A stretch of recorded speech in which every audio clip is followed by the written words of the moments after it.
yang diajarkan oleh Andrew Tate adalah kalau ada laki-laki gagal itu adalah karena kamu tidak kaya dan karena kamu tidak menarik secara fisik.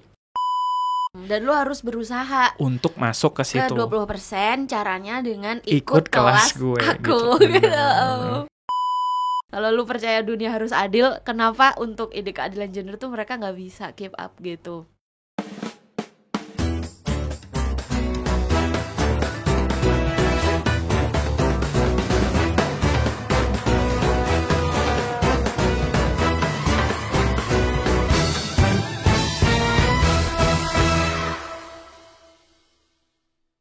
Balik lagi di podcast Rame Rahasia Media di Magdalene bareng gue Aulia Adam, editor di Magdalene. Di episode kali ini kita bakal ngobrolin topik yang lumayan hangat ya, lagi lumayan rame belakangan. Topik tentang komunitas incel. Bareng gue di sekarang udah hadir juga narasumber yang teman-teman pasti udah pada kenal, Kalis Mardiasih. Tepuk tangan studio, nggak deh. Hari ini kita bakal ngobrolin tentang incel nih Mbak. Aku sebenarnya sempat baca yang konten Mbak Kalis abis nonton Adolescence. Itu tuh panjang. Buat aku sendiri sebenarnya istilah incel ini tuh baru sih sebenarnya. Cuman setelah digging sebelum podcast ini dimulai, ternyata itu udah lumayan lama ya, setahun 2 tahun ini populer di kayak kebanyakan cerita-cerita dari London, dari Amerika gitu. Aku kenal beberapa influencer yang ngomongin tentang itu, tapi istilah incelnya sendiri tuh baru, apalagi setelah nonton Adolescence gitu. Mbak Kali sendiri sama istilah ini udah lumayan familiar atau baru juga?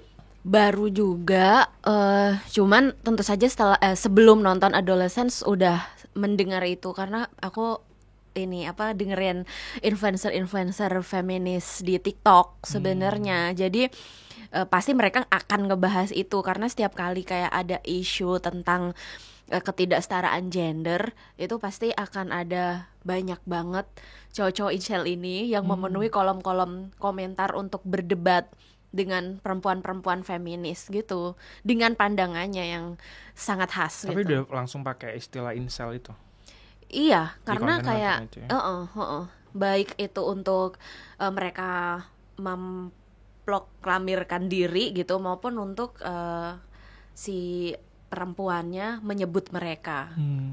Incel tuh involuntary celibate. Itu tuh sebenarnya apa sih kalau boleh buat yang belum tahu? Sebenarnya celibate tuh kan lajang ya, pilihan untuk hidup tidak berpasangan gitu. Tapi di incel ini sebenarnya mereka nggak berpasangan itu bukan karena pilihan atau prinsip sih menurut aku, tapi karena secara sadar mereka meyakini bahwa sebagai laki-laki mereka itu tidak masuk di dalam norma-norma kelelakian gitu, atau laki-laki yang dianggap sempurna oleh komunitas sosial, yaitu yang kaya raya, yang punya banyak harta benda dan properti, dan juga berpenampilan menarik tapi dalam standar laki-laki ya, misalnya kayak berotot gitu, ganteng, terus macho gitu. Nah mereka sadar mereka nggak punya standar itu, sehingga berarti aku incel nih gitu, karena kayak aku nggak akan diterima oleh perempuan-perempuan di luar sana karena kondisiku yang seperti ini. Sebenarnya dunia juga berjalan nggak seperti itu, tapi mereka meyakini itu, bahwa aku terpinggirkan, termarginalisasi dari dating market atau market pool dating yang ada di luar tuh karena aku tidak menarik dan aku tidak kaya. Gitu. Tapi yang mereka lakukan kemudian adalah memusuhi perempuan yang menolak mereka gitu. Kayak yang di series si Adolescence itu kan. Iya. Ya, itu kan jadi rame gara-gara ya buat yang belum nonton mungkin cerita tentang anak kecil yang ngebunuh temannya sendiri. Turns out setelah kita nonton baru kita sadar ternyata dia ngerasa dia incel, dia insecure, dia ngerasa ditolak sama teman perempuannya ini yang dia bunuh. Terus padahal sebelumnya juga udah melakukan kekerasan gitu ya. Kayak dibilang dadanya datar, terus dibully juga si teman perempuan ini karena mereka ternyata semacam punya grup gitu kali ya, incel ini gitu. Dan yang kayak Mbak Kalis bilang tadi, mereka meyakini bahwa mereka tuh nggak atraktif. Jadi selama 4 episode itu kita ngeliat si karakter utama yang which is incel ini, ternyata dia menginternalisasi bahwa dia tuh nggak atraktif dan dia masuk ke dalam kelompok incel ini gitu. Dan puncaknya akhirnya si Jamie membunuh Katie itu adalah karena ketika dia ngerasa Katie itu kan dia nggak menarik juga gitu ya sebagai remaja perempuan gitu, karena dia tidak cantik gitu, dadanya tidak besar gitu, terus foto-fotonya udah tersebar gitu ya, foto nude-nya gitu, sehingga Katie itu dianggap lemah, tidak berdaya. Yang harusnya dia akan menerima aku dong karena lu lemah nih gitu, tapi ternyata Katie-nya ngelawan. Jadi dia kemarahannya tuh di situ. Kenapa dalam posisi perempuan rentan tidak berdaya, tetap aku nggak diterima ketika nembak gitu. Dan itu yang coba dipotret sama si series ini ya. Aku baca-baca juga ternyata di London tingkat femisida, pembunuhan based on gender yang dilakukan oleh anak laki-laki kepada perempuan itu memang tinggi banget. Itu yang jadi reason kenapa si kreatornya akhirnya bikin riset dalam terus akhirnya bikin series ini gitu, karena memang ternyata ideologi incel ini sudah tertanam di sana gitu di Inggris. Di Indonesia sendiri aku coba cari-cari konteks tuh susah, belum ada data yang terlalu clear gitu ya ngomongin itu. Cuman kayak Magdalene tuh sempat bikin artikel eksperimental juga, reporter kita salah satunya dia Chesed Mail. Dia coba mendalami gimana incel dia lebih banyak menemukan di Twitter sebenarnya gitu. Tapi kalau sepengetahuannya Mbak Kalis, incel di Indonesia sendiri kayak apa sih sebenarnya gitu? Udah sejauh mana? Apakah memang sudah semenyeramkan yang di Inggris? Aku sih menyadari sejak 3 tahun lalu ya. Waktu itu ada satu tokoh yang lumayan gede gitu kan, dia dituduh menjadi pelaku pelecehan seksual gitu, yang sebetulnya juga banyak sih rekam jejak dia memang sebagai pelaku pelecehan seksual gitu. Nah, karena dia tokoh yang sangat gede gitu ya, dan fansnya tuh banyak banget ya. Dan basis followersnya dia memang anak laki-laki remaja sampai ya under 30 lah gitu ya, laki-laki yang mungkin mengimajinasikan betapa menyenangkan hidup menjadi laki-laki yang macho, yang brand ambassador semua produk-produk yang sangat maskulin gitu ya, misalnya mobil mewah, bir gitu, terus dunia malam gitu, dan bisa punya sejarah untuk mengencani perempuan-perempuan cantik dalam standar laki-laki macho gitu ya, dan jumlahnya banyak gitu kan. Nah itu kan menjadi kultur mereka gitu, sehingga mereka ngebela banget ketika si tokoh laki-laki ini dituduh menjadi pelaku pelecehan seksual itu. Nah, cara mereka membela itu kemudian yang dekat gitu ya sama kultur incel ini. Betul, dan waktu itu mereka kayak menyerang semua feminis dan juga perempuan yang percaya bahwa dia memang pelaku pelecehan seksual gitu. Dan cara-cara menyerangnya itu dengan kalimat-kalimat yang melecehkan perempuan-perempuan ini juga gitu. Karena itu part of dari mereka ini. Kayaknya kita bisa bilang itu insecurity sebenarnya ya. Iya. Yang maksudnya udah ditanam, dipelihara supaya mereka tetap merasa insecure itu. Tapi yang bikin ini jadi toxic di level toxic adalah ternyata pelampiasannya sampai kekerasan kan. Gagasan mereka yang paling utama adalah nggak percaya kesetaraan memang gitu. Jadi walaupun dalam kondisi apapun laki-laki gitu ya, dia sebenarnya tetap mendominasi. Jadi bisa dibilang itu ciri-ciri mereka gitu. Iya, jadi kayak laki-laki bagaimanapun adalah pemimpin, harus mendominasi, harus punya kontrol gitu kan. Ya termasuk dalam aspek seksual, emosional, termasuk relasional kayak gitu. Sehingga kalau itu tidak berjalan sesuai keinginannya, ya mereka akan melakukan kekerasan. Itu yang diajarkan sih. Si yang ngajarin yang paling terkenal tuh kan sempat di ban bahkan di platform medsos itu. Dan lihat dia jadi contoh juga di Carousel yang Mbak Kalis kita nggak mention. boleh nyebut namanya ini. Boleh. Oh, ya. Ya, Namanya Andrew Tate. Jadi emang harus agak hati-hati sih, soalnya dia, fansnya juga banyak banget. Boleh cerita nggak? Tadi kan Mbak Kalis sempat mention kayak fansnya ngeri. Terus kayak kalau di Indonesia sendiri fans si Andrew Tate ini gimana?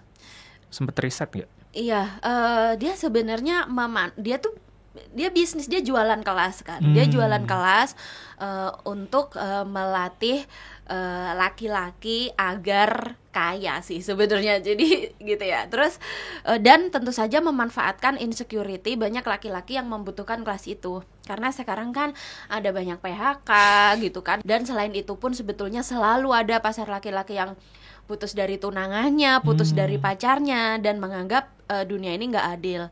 Nah, yang diajarkan oleh Andrew Tate adalah kalau ada laki-laki gagal, itu adalah karena kamu tidak kaya dan karena kamu tidak menarik secara fisik. Sehingga yang dia promote adalah memperbesar otot gitu kan, menjadi manly gitu secara fisik, dan juga bekerja keras lah. Selain hobi untuk merendahkan perempuan gitu ya, salah satu yang nilai yang agak sedih sebenarnya adalah dia merendahkan kebutuhan akan kesehatan mental sih. Jadi kalau ada laki-laki ngeluh itu kayak lu jangan itu banyak bukan ngeluh, itu gitu, bukan laki-laki gitu. Jadi kayak dia benci banget sama wacana kesehatan mental juga. Itu selain yang dia wacana kesehatan kesetaraan gender. Itu yang dia promote dalam ideologi manosphere itu kan, Yes. yang kalau nggak salah bilang bahwa cuman 20% laki-laki di dunia ini yang atraktif dan perempuan mau sama mereka. Jadi kalau lo nggak masuk dalam 20% ini, lo itu adalah incel gitu. Orang perempuan nggak akan suka sama kelompok di luar dari 20% ini. Dan lo harus berusaha untuk masuk ke situ. Ke 20% caranya dengan ikut kelas gue aku gitu. Dan itu kayak yang menarik menurutku adalah yang kayak Mbak Kalis bilang barusan, ternyata dia laku karena situasi ekonomi di dunia sekarang secara global juga sedang tidak sehat. Banyak krisis terjadi, PHK di mana-mana, layoff. Ternyata korban-korban ini mungkin mereka cari jalan mudah juga ya dengan terpapar sama informasi dari Andrew Tate dan akhirnya jadi followersnya dia gitu. Kalau di Indonesia sendiri kayak gimana Mbak, yang Mbak Kalis lihat?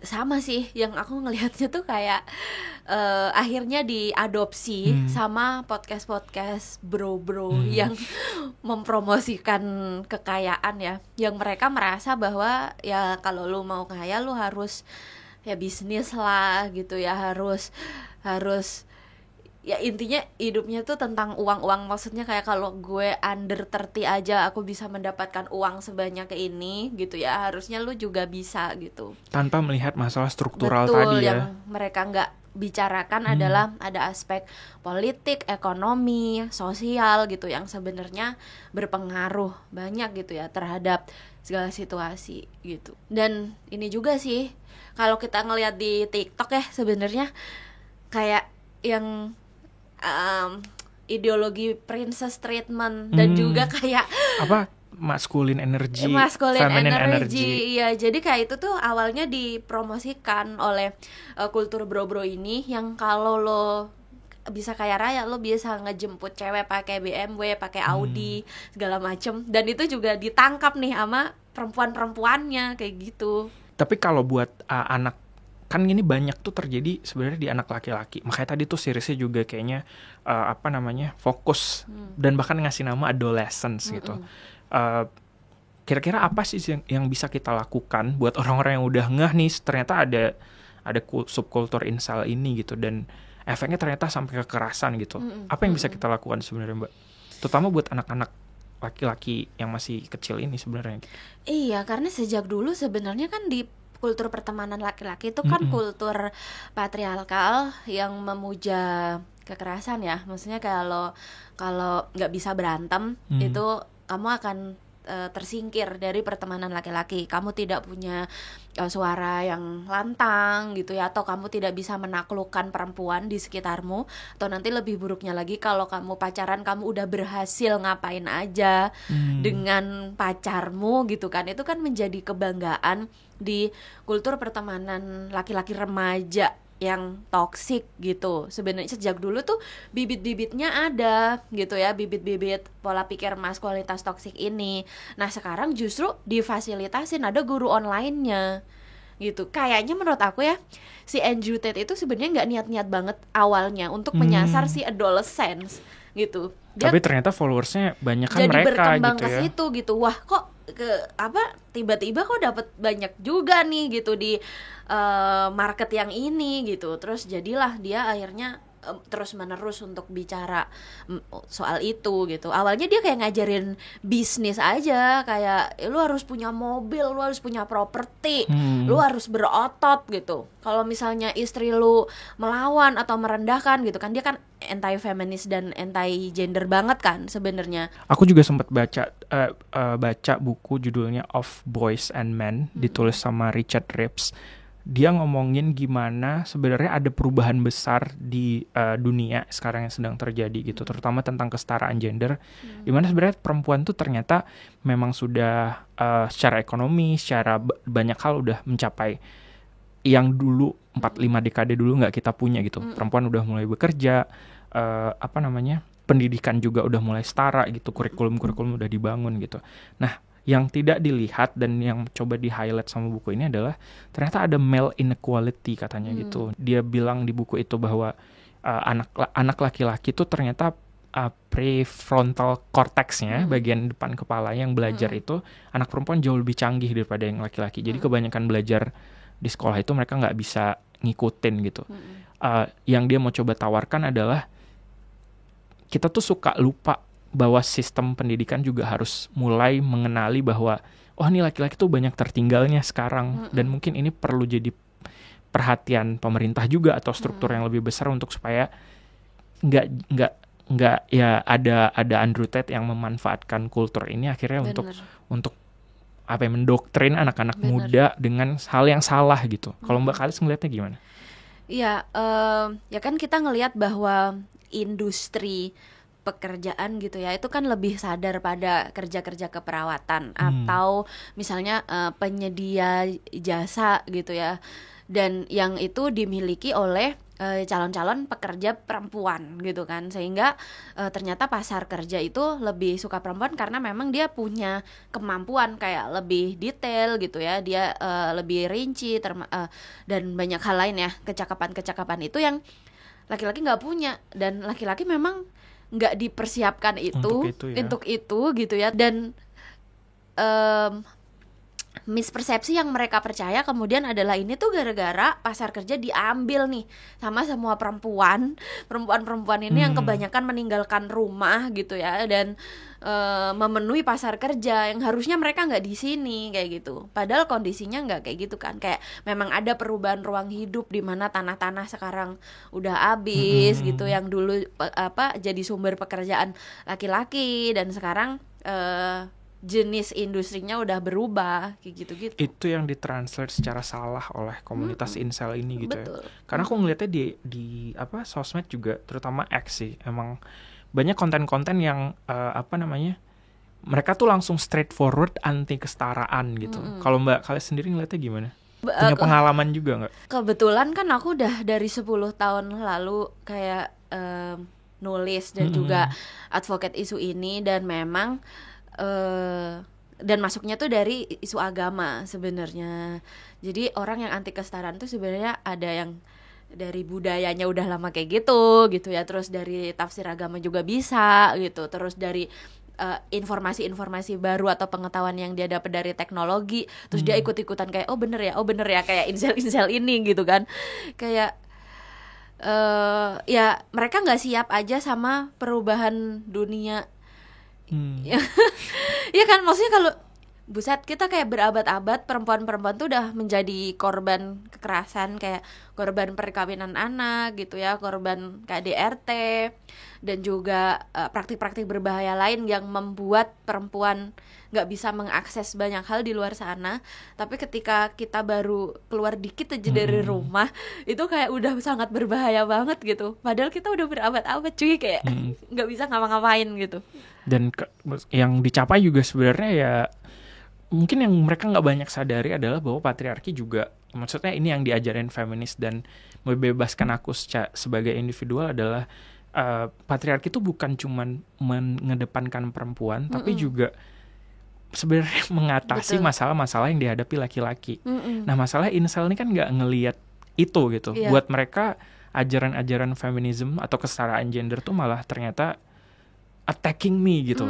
Nah, sebenarnya yang aku bingung kadang-kadang ya, realitas yang ada di media sosial dengan realitas yang ada di aku dan pertemananku tuh sangat berbeda, Dam. Jadi kalau realitas yang ada di circleku itu justru laki-laki yang berlomba-lomba jadi feminis.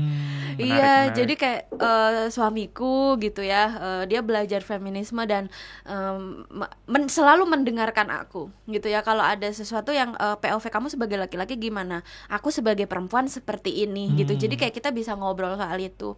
Terus kayak temen aku gitu, misalnya tetangga belakang rumah aku Prima yang dan Papa Edo gitu ya. Maksudnya kayak Prima bisa, dia 2 minggu di Aceh kerja gitu, jurnalis. Edo itu toddler bareng toddler dan dia nggak pakai pengasuh gitu ya, ditinggal itu bisa dan nggak protes soal itu.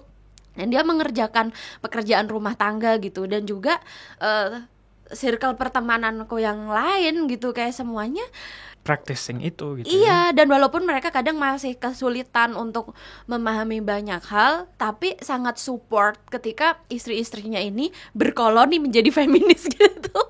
Tapi gitu itu loh. tidak terlihat di sosmed gitu. Iya, di dalam kultur media sosial kok ya tetap lebih banyak yang ya itu sih menyerang ide-ide kesetaraan gender gitu. Kalau pengalaman yang waktu ngonten tentang adolescence dan incel ini, punya pengalaman sendiri nggak? Mungkin incel-incelnya datang gitu ke kolom komentar atau apa? Iya. gitu Aneh ya? banget. Jadi pas aku kan naikin kontennya pertama di Instagram, dan itu kayak rame banget karena dan semua komentarnya kebanyakan ibu-ibu dan mereka berterima kasih karena kebanyakan belum pernah mendengar istilahnya.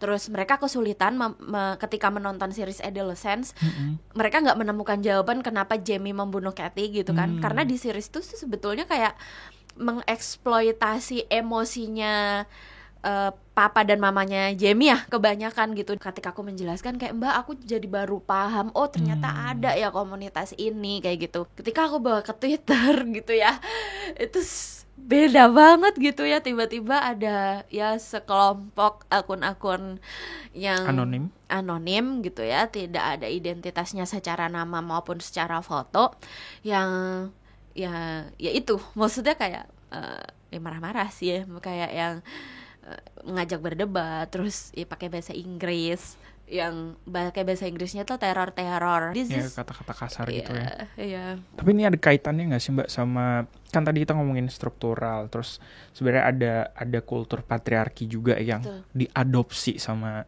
incel ini gitu. Ada istilahnya patriarki extension burst. Patriarki itu ternyata menurut teori ini merasa sudah mengalami kepunahan gitu, karena kesetaraan makin pesat.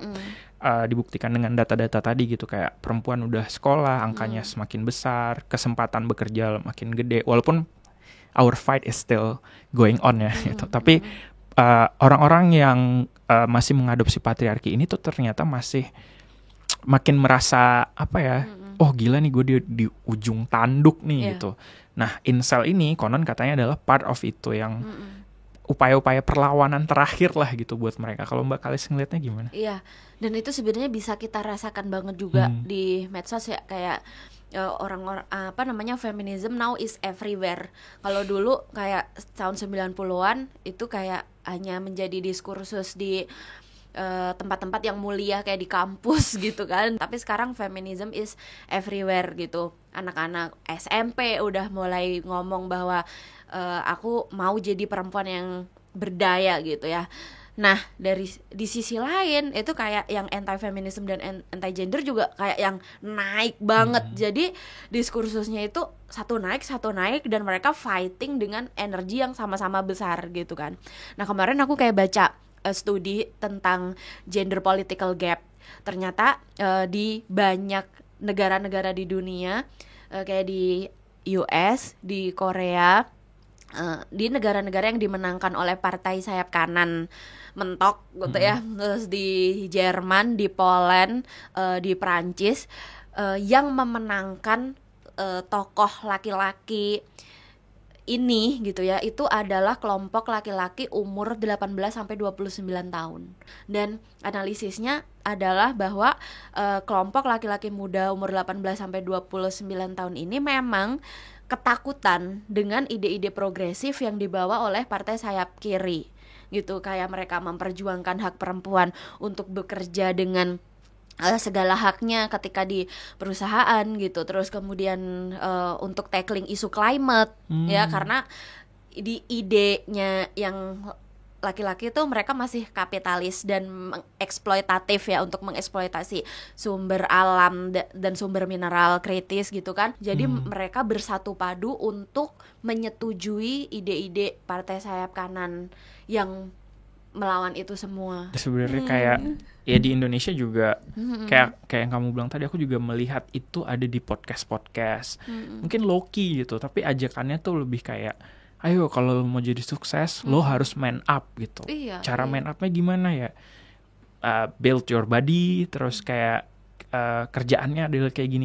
Kebanyakan tuh finance, judulnya finance advice, tapi ternyata yang disodorkan ternyata adalah budaya-budaya patriarki supaya untuk jadi lebih laki-laki gitu, biar dihormati wanita. Selalu kayak gitu.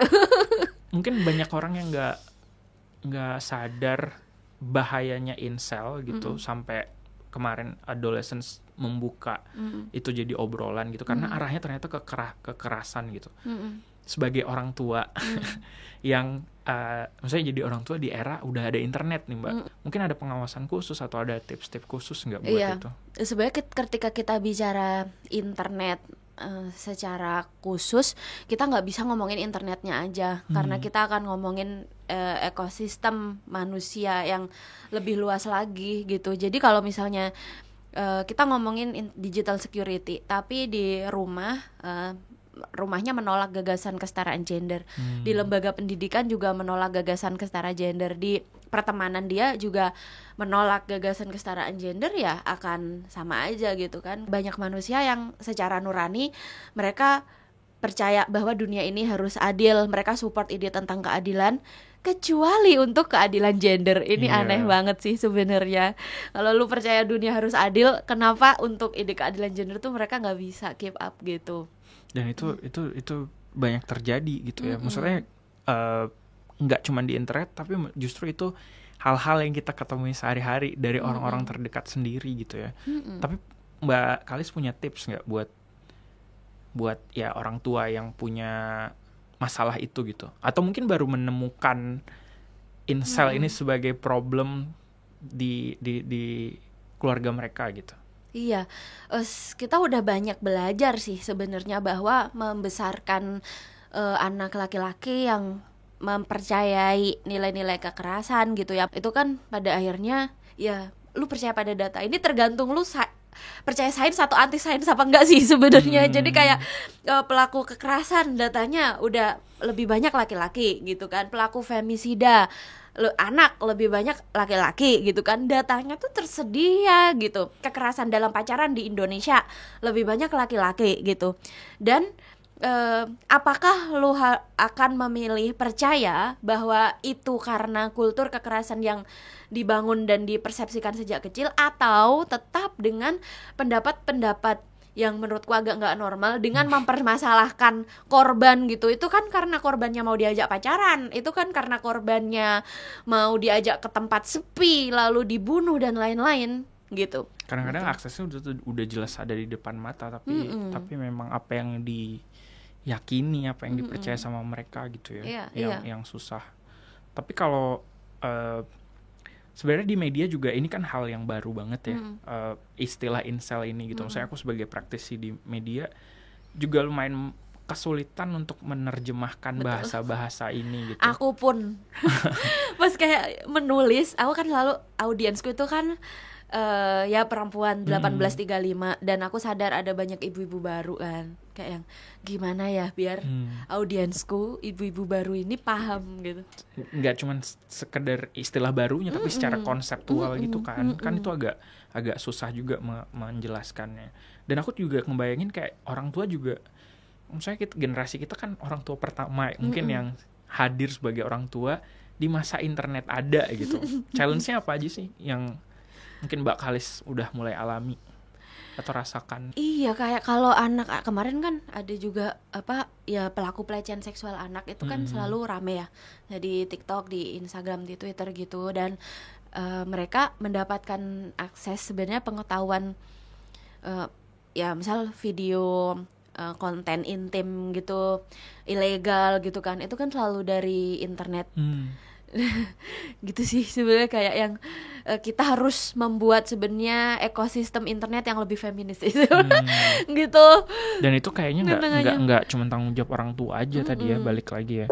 Kayak maksudnya dia sebagai orang, kadang kan aku ngelihatnya ya karena di adolescence itu juga kayak yang Mbak Kalis bilang tadi, fokusnya itu kayak ke reaksi si orang tua gitu. Mungkin yang ingin disampaikan dari seriesnya adalah nih kita tuh sebagai orang tua memang ternyata ada peran yang mungkin luput, jadi harus kita fokusin di situ. Tapi ada struktur yang lebih besar sebenarnya kan yang harus mendukung. Kalau dalam refleksi papinya Jamie itu kan dia kayak nyesel banget karena naruh komputer di dalam kamar dan nggak diawasin. Padahal kan nggak cuma itu doang gitu. Itu kulturnya yang lebih besar. Ya kan emang manosfer itu ada dan ada yang ngajarin manosfer. Dan di sekolah-sekolah itu juga mengadopsi, di sekolahnya dia juga mengadopsi nilai manosfer. Artinya kalau komputernya ada di luar rumah di luar ruangan pun juga, ya gitu tetap manosfernya nggak hilang gitu. Sebenarnya. Dan itu yang harus jadi perhatian mungkin bagi banyak orang ya. Kayak udah last question ya. Ada nggak tips untuk kayak ini kayak udah mulai arahnya udah kekerasan nih, arahnya udah membenci perempuan nih, membenci gender tertentu gitu. Ada nggak tips yang bisa dilakuin untuk nggak sampai ke situ? Ngobrol sih.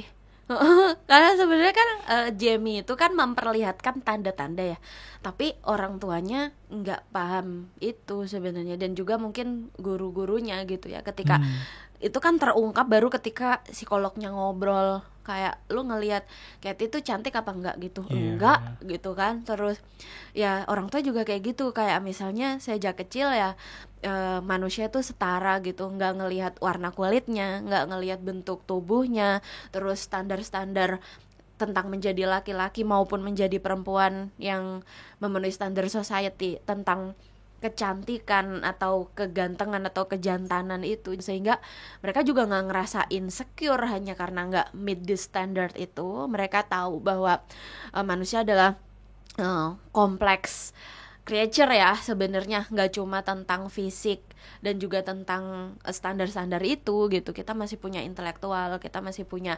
gagasan-gagasan budaya yang selalu bisa kita ubah gitu kan.